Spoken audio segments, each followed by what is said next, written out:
दोस्तों, इस वक्त पूरे हिंदुस्तान में एक नाम काफ़ी चर्चाओं में रहती है और वो नाम है उत्तर प्रदेश के कैरेना सांसद इकरा हसन चौधरी की। दरअसल दोस्तों, 26 अगस्त इस तारीख को इकरा हसन का जन्मदिन होता है और इकरा हसन के जन्मदिन वाले दिन उनको सोशल मीडिया पर बधाइयों का लगातार एक के बाद एक कई लोगों ने, हजारों लोगों ने उनको जन्मदिन की शुभकामनाएं दी। इकरा हसन ने भी पलटकर सबका अभिवादन किया, अभिनंदन किया, शुक्रिया अदा किया। कई सारी तस्वीरें निकलकर आई दोस्तों इकरा हसन की। उन्होंने एक फोटो भी ट्वीट की थी अपने जन्मदिन के उपलक्ष्य में और कहा था कि लोगों से बातचीत भी कर रही है। उस फोटो में दिखाई दे रही हैं, लगातार जनता दरबार लगा रही हैं। हफ्ते में 2 दिन जनता दरबार लगाती हैं, लोगों की समस्याएं सुनती हैं, लोगों से मिलती हैं और यहां तक कि सरकारी दफ्तर में जाकर अधिकारियों से लोगों की समस्याओं को लेकर बातचीत भी करती है। दोस्तों, इसी कड़ी में देश के प्रधानमंत्री नरेंद्र मोदी और देश की राष्ट्रपति द्रौपदी मुर्मू, इन दोनों लोगों ने भी इकरा हसन चौधरी को बधाई संदेश भेजा है। एक पत्र जारी किया गया है प्रधानमंत्री नरेंद्र मोदी की तरफ से और द्रौपदी मुर्मू की तरफ से, और इकरा हसन को जन्मदिन की बधाइयां दी गई हैं। दोस्तों, इकरा हसन की चर्चाएं सोशल मीडिया पर खूब होती रहती हैं। जैसा कि पहले भी हमने कहा था, पहले भी आपने देखा, आपको बताया है, जैसे चाहे सोशल मीडिया हो या फिर कोई और प्लेटफॉर्म, हर जगह इकरा हसन की खूब चर्चाएं होती हैं। समाजवादी पार्टी की सांसद हैं, कैरेना लोकसभा सीट से जीतकर आई हैं, लंदन से पढ़ाई की है और उनकी चर्चाएं सोशल मीडिया पर खूब होती हैं। दोस्तों, सदन के अंदर हो या सदन के बाहर, इकरा हसन चौधरी अपनी बातों को जोर शोर से उठाती हैं। इंग्लिश में उन्होंने जो भाषण दिया था वो भी बहुत वायरल हुआ था सदन के अंदर, और जब उन्होंने अपनी क्षेत्र की जनता के लिए जो मांग रखी थी उसको लेकर भी खूब चर्चाओं में आई थी इकरा हसन चौधरी, और एक बार फिर से चर्चा में है क्योंकि देश के प्रधानमंत्री नरेंद्र मोदी और देश के राष्ट्रपति ने उनको जन्मदिन की बधाई दी है। एक एक करके दोनों का जो लेटर है, जो पत्र है, वह मैं आपको दोस्तों पढ़ के सुनाने जा रहा हूं कि आखिर क्या कुछ कहा गया प्रधानमंत्री की तरफ से। प्रधानमंत्री जो लेटर जारी करते हैं उसमें लिखते हैं, सुश्री इकरा हसन चौधरी जी, आगामी 26 अगस्त को आपके जन्मदिन पर मेरी हार्दिक शुभकामनाएं। आपकी सुखद समृद्धि, आरोग्य और दीर्घ आयु की कामना करता हूं। अमृतकाल में हम एक भव्य और विकसित भारत के निर्माण की ओर अग्रसर हैं। जन भागीदारी और एकजुटता की शक्ति से सिंचित हमारे साझा प्रयास राष्ट्र को एक नई ऊंचाई पर पहुंचाने में सहायक सिद्ध होंगे। मुझे विश्वास है कि देश व समाज की प्रगति में आपका योगदान महत्वपूर्ण होगा। आपकी लंबी आयु और सुखद भविष्य की कामना कर, कामना समेत आपका नरेंद्र मोदी, नीचे उनका सिग्नेचर है और सुश्री इकरा हसन चौधरी सांसद लिखा हुआ है। आगे नाहिद हसन जो कि लिखा हुआ है सन ऑफ और बुरा चुंगी, कैरेना उत्तर प्रदेश, और ये तमाम बातें लिखी गई हैं। तो ये लेटर आजकल बहुत चर्चाओं में है और ये लेटर 26 अगस्त को, जब इकरा हसन चौधरी की जन्मदिन था एक इकरा हसन का, तब जारी किया गया था। दोस्तों, इसके अलावा राष्ट्रपति द्रौपदी मुर्मू, देश के राष्ट्रपति, उन्होंने भी पत्र लिखा है। वह क्या लिखती हैं? वह लिखती हैं, सुश्री इकरा हसन चौधरी, मैं आपके जन्म दिवस 26 अगस्त 2024 पर आपको हार्दिक बधाई देती हूँ। ईश्वर आपको स्वस्थ और प्रसन्न रखे। आने वाले कई वर्षों तक आप राष्ट्र की अनवरत एवं निष्ठापूर्वक सेवा करती रहें। शुभकामनाओं समेत आपकी द्रौपदी मुर्मू, और उनका सिग्नेचर है।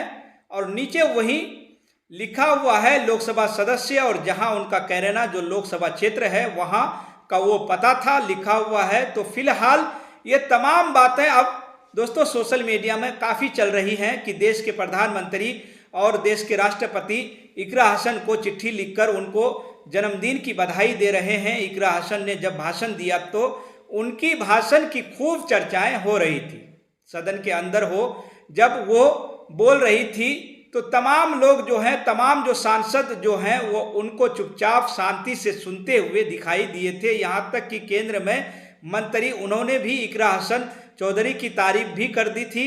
एक बार फिर जरा सुनिए इकरा हसन का वह पुराना भाषण जिसको लेकर वह चर्चा में आई थी। Ma'am, similarly, the situation is for the NET and DU LLB entrance examination. The abrupt cancellation and the mismanagement of the NTA is a crucial issue that the government needs to look into. Ma'am, I would also like to bring to your attention the discrimination against minorities in this budget allocation, especially in the case of closure of the Maulana Azad Foundation. Despite the Prime Minister's vision of minorities progressing with Quran in one hand and computer in the other, this undermines efforts to boost educational opportunities. What we also need in today's time is quality STEM education, as outlined by India's National Education Policy 2020, and it is crucial for fostering critical thinking and preparing our youth for 21st century challenges.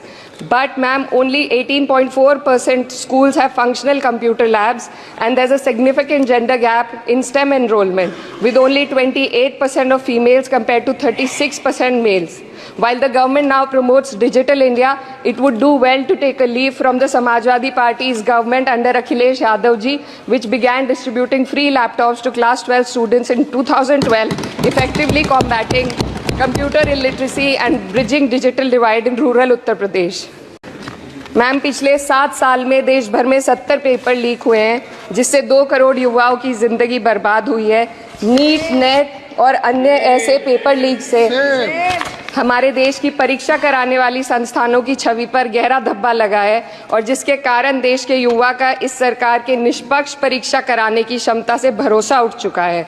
इसी के संदर्भ में NCRB की जो student suicide rate है वो 7.6 हो गई है, ऐसा 2022 की रिपोर्ट में बताया गया था।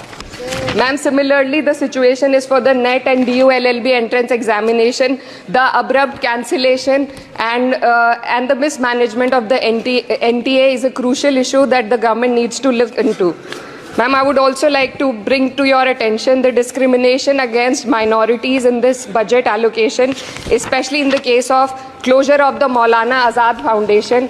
Despite the Prime Minister's vision of minorities progressing with Quran in one hand and computer in the other, this undermines efforts to boost educational opportunities. What we also need in today's time is quality STEM education, as outlined by India's National Education Policy 2020, and it is crucial for fostering critical thinking and preparing our youth for 21st century challenges. But ma'am, only 18.4% schools have functional computer labs, and there's a significant gender gap in STEM enrollment, with only 28% of females compared to 36% males. While the government now promotes Digital India, it would do well to take a leaf from the Samajwadi Party's government under Akhilesh Yadav ji, which began distributing free laptops to class 12 students in 2012, effectively combating computer illiteracy and bridging digital divide in rural Uttar Pradesh. तो दोस्तों, आपने video में देखा किस तरह से सदन के अंदर इकरा हसन चौधरी इंग्लिश में अपनी भाषण देती हुई नजर आती हैं। इकरा हसन लगातार समाज से जुड़े हुए मुद्दे, लोगों की समस्याएं लगातार उठा रही हैं, लोगों से मिल रही हैं, बातचीत लोगों से कर रही हैं और बड़े ही मुखर तरीके से हर मुद्दे पर अपनी राय रखती हुई दिखाई दे रही हैं। दोस्तों, अभी बीते 26 अगस्त को उनका जन्मदिन था, इकरा हसन चौधरी जी का जन्मदिन था, और उनको प्रधानमंत्री नरेंद्र मोदी और राष्ट्रपति द्रौपदी मुर्मू दोनों की तरफ से शुभकामनाएं और बधाइयां दी गई हैं। दोस्तों, लगातार इस तरह से इकरा हसन चौधरी चर्चाओं में रहती हैं और लोगों की समस्याओं को लेकर बड़े बड़े अफसरों से किस तरह से बात करना है, किस तरह से बात करती हैं, वो आप खुद सोशल मीडिया में देखते होंगे, देखते भी हैं। तो दोस्तों, आप इकरा हसन चौधरी के बारे में क्या राय रखते हैं, आप उसे लेकर क्या सोचते हैं, आप अपनी राय हमें कमेंट बॉक्स में ज़रूर लिखें। फिलहाल दोस्तों, इस खबर में इतना ही, फिर मिलेंगे अगली खबरों के साथ। आप सभी का बहुत बहुत शुक्रिया, धन्यवाद। जय हिंद, जय भारत।